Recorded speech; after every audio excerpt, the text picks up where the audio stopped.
ოპოზიციის ალიანსის სკანდალები გრძელდება. ერთ კვირაში წესების დარღვევა ნიკა გვარამიამ აღიარა, ნაციონალური მოძრაობა საკუთარ თავს გაემიჯნა. ჩერგოლეიშვილთან დაპირისპირებული ცისკარიშვილი კი ანა წითლიძემ შეაქო. რადიმე დრეველი გიამბობთ. უკვე მეცხრედ გაერთიანებული ოპოზიციის 9 პარტიისგან შემდგარი ალიანსი გაერთიანებიდან მეცხრე დღეს საკუთარ წესებს არღვევს. ურთიერთპატივისცემის პრინციპის ირგვლივ გაერთიანებიდან მალევე პარტია თავისუფლების მოედანს ნაციონალური მოძრაობა, ნაციონალურ მოძრაობას კი ფედერალისტები უტევენ. ნიკა გვარამია აღიარებს, რომ პრინციპები დაირღვა. დაირღვა ალიანსის პრინციპები. ჩვენ ვფიქრობ, იმედია, რომ ეგეთი რამე არც ერთ დაგვემართება, ეს არ არის მხოლოდ ერთი კონკრეტული პარტიის პრობლემა. რთულია ამ წესრიგის დაცვა, მაგრამ უნდა შევძლოთ. მიუხედავად იმისა, რომ ყველა მათგანის პოლიტიკური ფესვი სააკაშვილის მმართველობის წიაღში გაღვივდა, მათგან ერთმანეთის ლანძღვა, წყევლა და გინება არ ახალია. მედია არქივი ასეთ ბევრ ამბავს ინახავს. ბოკერიამ და ბოკერიასნაირმა ადამიანებმა ყველაფერი გააკეთა იმისთვის, რომ ჩვენი დისტანცირება მომხდარიყო ტრადიციული ქართული ქრისტიანული ფასეულობებისგან.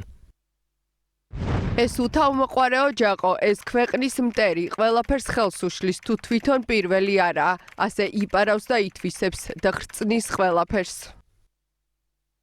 მიხეილ სააკაშვილის მაგინებელ ხალხს ჩვენთან არაფერი ესაქმება. ისინი არავის აღარ წარმოადგენენ. ასე გრძელდება დღესაც. პეტრე ცისკარიშვილის კონფლიქტის შემდეგ უხერხული სიტუაცია იქამდეც მივიდა, რომ პარტია ნაციონალური მოძრაობა ოფიციალური განცხადებით საკუთარ თავსაც გაემიჯნა. თუმცა როგორც ჩანს, მესიჯბოქს პარტიის ყველა წევრი არ იზიარებს, რადგან ამ განცხადებიდან რამდენიმე საათში ალიანსის წესების დარღვევის ფონზე ცისკარიშვილს საჯაროდ ანი წითლიძე აქებს. ასე საჯაროდ მომინდა თქმა. პეტრე ცისკარიშვილი, ჩვენო საიმედოვ, ერთგულო, პრინციპულო ფრონტის მეგობარო. ალიანსის წევრებისთვის პირად პოლიტიკურ ეგოს ძვირი ფასი აქვს, თუმცა გარე პატრონების სიტყვას უფრო ძვირი. ასე ხსნის მმართველი გუნდი ერთმანეთის მაგინებელი პარტიების გაერთიანების მცდელობას. ამბობენ, რომ მათ პოლიტიკურ შანსებს მათივე პოლიტიკური წარსული აქრობს. მე არ ვიცი რა ნომერს დაიდებენ ზურგზე თუ გულზე და როგორ გაერთიანდებიან, მაგრამ ეს მონაცემები მათ არ აძლევს უფლებას, საერთოდ პრეტენზია ჰქონდეთ, რომ ხელისუფლებაში მოვიდნენ. ესენი დიდი ხანია უკვე ერთად არიან. არის ჯგუფი, რომელიც დაკავშირებულია მჭიდრო ფესვებით ნაციონალურ მოძრაობასთან და საერთო საქმეში აქვთ ხელი გასწვრილი.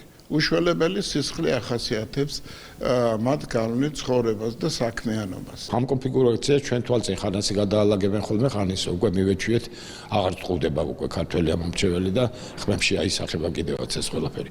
უკვე ვეღარავის ვეღარ მოატყუებენ. მაგრამ მიუხედავად იმისა, რომ პატრონებისგან ასეთი დავალება მიიღეს, მაინც არ შეუძლიათ ერთად ყოფნა. არ შეუძლიათ, იმიტომ რომ ეს არიან აბსოლუტურად ულტრა რადიკალური შეხედულებების ადამიანები, რომელსაც არ აქვს პატივისცემა არც თავის ქვეყნის, თავის სამშობლოს, არც თავისი თანამებრძოლის, არც თავისი თანაპარტიელის. უცნობია დასრულდა თუ არა დაპირისპირების პირველი რაუნდი ალიანსში, თუმცა ცნობილია, რომ ახლა ოპოზიციის წევრები ერთ პარტიაში გაერთიანებაზე მსჯელობენ.